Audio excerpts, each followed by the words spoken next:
Assalamualaikum warahmatullahi wabarakatuh. Perkenalkan, nama saya Siti Aisyah.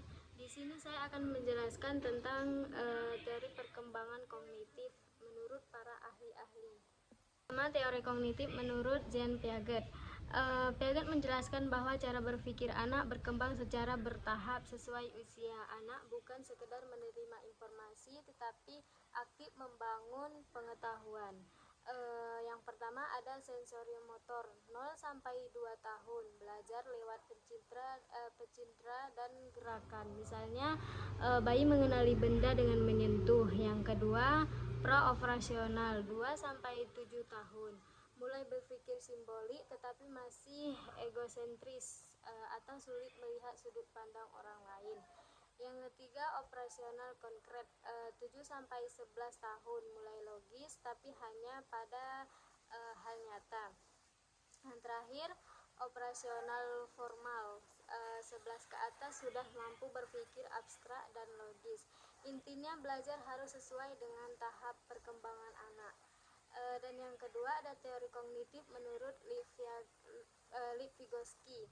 Lev Vygotsky menekankan bahwa perkembangan kognitif sangat dipengaruhi oleh interaksi sosial. Yang pertama ada JVD, yaitu zona perkembangan proksimal, kemampuan yang bisa dicapai dengan bantuan. Yang kedua, scaffolding, bantuan sementara dari guru atau orang tua, lalu dilepas saat anak sudah mampu. Yang ketiga, bahasa berperan penting sebagai alat berpikir. Intinya belajar lebih efektif jika ada bimbingan dan interaksi sosial. Dan yang ketiga, teori kognitif menurut Jerome S. Bruner.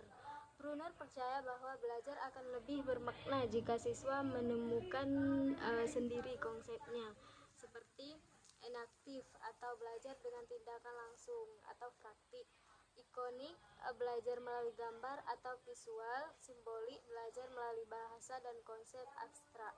Guru sebaiknya tidak hanya menjelaskan tetapi memberi kesempatan siswa untuk eksplorasi. Dan yang keempat, teori kognitif menurut David Paul Ausubel. Ausubel menekankan belajar bermakna, yaitu mengingat informasi baru dengan pengetahuan yang sudah ada. Yang pertama, advance organic, yaitu pengantar sebelum pembelajaran, misalnya metakonsep. Yang kedua, menolak hafalan tanpa pemahaman. Intinya siswa lebih mudah paham jika materi dikaitkan dengan pengalaman sebelumnya. Yang kelima, ada teori kognitif menurut Benjamin S. Bloom. Bloom membagi kemampuan berpikir menjadi beberapa tingkat. Yang pertama, mengingat atau menghafal fakta, dan yang kedua, memahami atau menjelaskan dengan kata sendiri.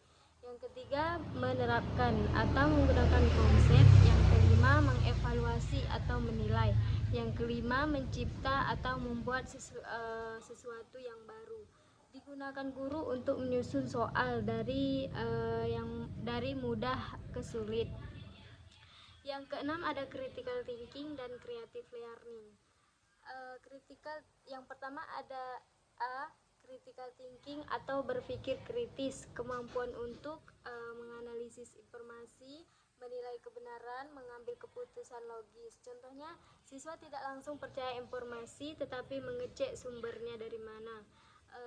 Dan yang B, creative learning atau berpikir kritis, kemampuan untuk menghasilkan ide baru, menemukan solusi unik, berpikir fleksibel.